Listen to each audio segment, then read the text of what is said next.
یا رواداری ہو رہی ہے کچھ نہیں. تو اللہ کے رسول علیہ السلام سے محبت کے لیے جو کچھ محبوب میں ہونا چاہیے اللہ نے وہ مہیا کر لیا تھا. اس لیے ان لوگوں نے جب دیکھا تو پیاسے دوڑے. انہوں نے کہا یار جس چیز کے لیے محبت کرتی، شکل اچھی ہو، آواز اچھی ہو، محبت ہو، خلق ہو، ہر چیز تو موجود ہے. اس لیے پھر محبت میں وہ اتنے کامل ہو گئے کہ وہ جنت کا دشوار راستہ ان کے لیے آسان ہو گیا. مشکلیں تو اسی طرح رہیں مگر انہیں نہیں پھر محسوس ہوئیں، ان کو ان مشکلات میں پڑھ کر مزہ آتا. اب آپ دیکھتے ہیں نا کہ حضرت خبیب رضی اللہ تعالیٰ اور زید بن دسنہ جب یہ 10 آدمی حضور علیہ السلام نے بھیجے کہ وہاں جا کر تم رک جاؤ اور جاسوسی کرو کفار کی، تو مکہ کے قریب بھی چلے گئے مگر پتہ چل گیا لوگوں کو. انہوں نے آ کر گھیر لیا. یہ ایک ٹیلا تھا اس پر چڑھ گئے.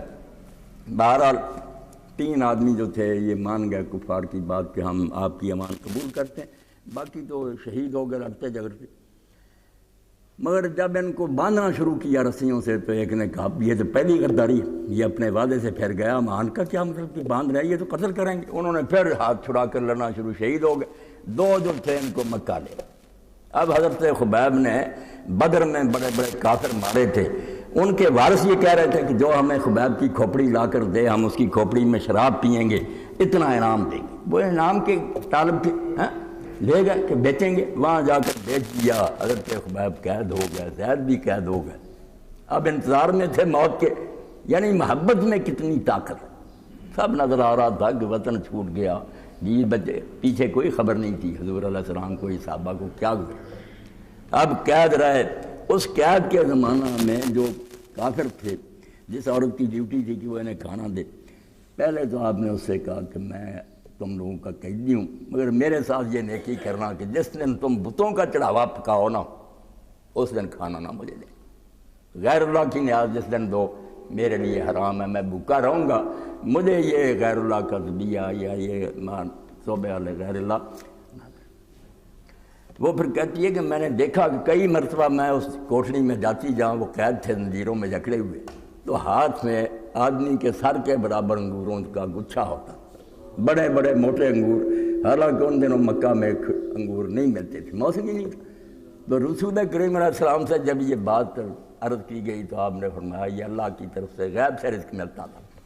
قیدی کو اللہ کشتگان خنجر تسلیم را ہر رماد غیب جانے دیے. جو اللہ کے لیے مارے کھاتے ہیں پھر اللہ ان کا ساتھی تو ہوتا. یہ جو قید خانہ ہے جب امریکہ وہاں کے لوگوں کے بھی واقعات آتے، حضور کی زیارت ہوئی، سہارا تو ملتا، اللہ انہیں تنہا نہیں چھوڑتا. تو یہ انگور کھاتے. اب ایک دن ایسا موقع آیا جب انہوں نے محسوس کیا کہ اب مجھے یہ پھانسی دینا چاہتے ہیں، تو آپ نے کہا کہ مجھے ذرا اگر ہتھیار مل جائے میں اپنی حجامت کروں، دے لینا، بال مونڈ لوں. تو دے دیا اس نے، عورت نے. تو بچہ ان کا کھیلتا کھیلتا حضرت خبیب کے پاس آ گیا. اب آپ کے ہاتھ میں استرا بھی تھا اور بچہ آپ نے گود میں بٹھا لیا. تو عورت نے دیکھا تو اس نے چیخنا چلانا شروع کیا کہ اب تو یہ بچہ نہیں بچے گا، ہمارا دشمن ہے، ہم اس کو مارنا چاہتے ہیں، اب یہ اس بچے کو نہیں چھوڑے گا، کم از کم اتنا تو یہ بھی بدلہ لے لے گا. مگر آپ نے اس کی پریشانی دیکھ کر کہا بہن مسلمان کا ہتھیار بچوں پر نہیں چلتا، میں اللہ کے رسول کو ماننے والا ہوں، میں جانتا ہوں کہ جو لوگ یہ میرے ساتھ کرنا چاہتے ہیں، مگر یہ ہو سکتا کہ میں حضور کا کلمہ پڑھنے والا ایک معصوم بچے کو قتل کروں؟ نہیں، یہ تو صرف میرے پاس آ گیا، مجھے اپنے بچے یاد آئے، میں نے پیار سے گود میں بٹھا لیا، ورنہ تو بے فکر رہے اس کو کوئی نقصان نہیں پہنچے.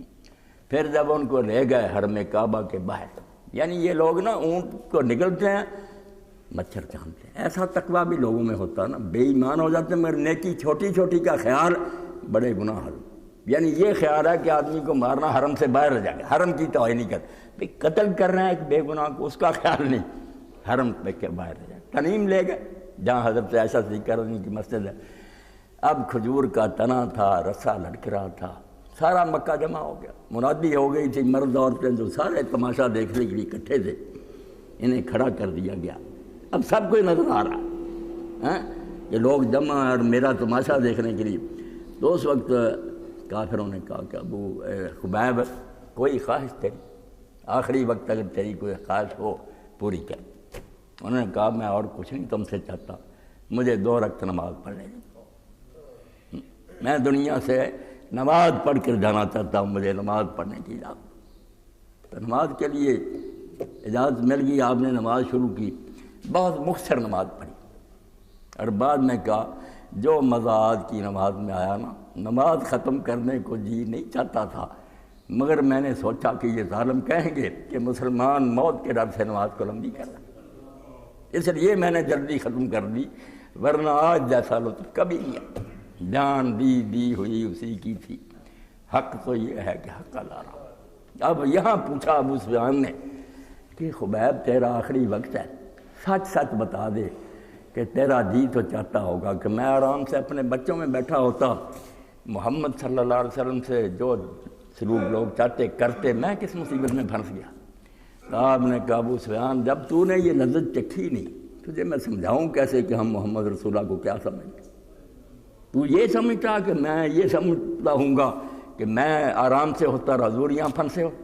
خدا کی قسم میں اگر زندہ ہوتا اور میرے سامنے حضور کے پاؤں میں کانٹا چپ جاتا، میں اس کو برداشت کرتا۔ ہم حضور کو اپنی جان سے زیادہ عزیز ہم، میں یہ کر سکتا۔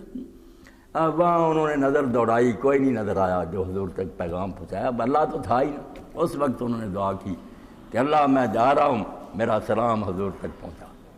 اب رسول کریم مجلس میں تشریف فرما تھے، جب اللہ کی طرف سے یہ پیغام موصول ہوا تو حضور نے بار بار کہا کہ وعلیکم السلام یا ابا خبیب، اور ساتھ ہی ساتھیوں سے کہا بے خبیب تو پھانسی کا لٹ گیا۔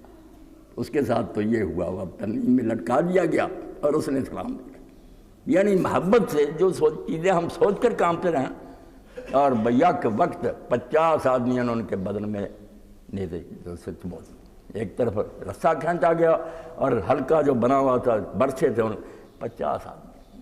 اور اسی لیے حضرت عمر رضی اللہ تعالیٰ کے زمانہ حکومت میں ایک صحابی جو اس وقت کافر تھے، اس مجمع میں تھے، وہ بیٹھے ہوئے تھے، بے ہوش ہو جاتے تھے کئی مرتبہ۔ تو حضرت عمر رضی اللہ نے پوچھا کہ تمہیں مرگی کا دورہ پڑتا؟ اس نے کہا نہیں عمر، میں ان تماشائیوں میں تھا جنہوں نے خبیب کو لٹکتے ہوئے دیکھا، اور جس وقت 50 آدمیوں نے نیزے اس کے اندر چبھوئے نا، وہ منظر دیکھ کر اب بھی مجھ پر کب ہوئی، جب میں بے ہوش ہو، اس پر تو گزری تھی نا، میں سوچتا 50 نیزے بیک وقت، مگر وہ خوشی سے لٹ گئی۔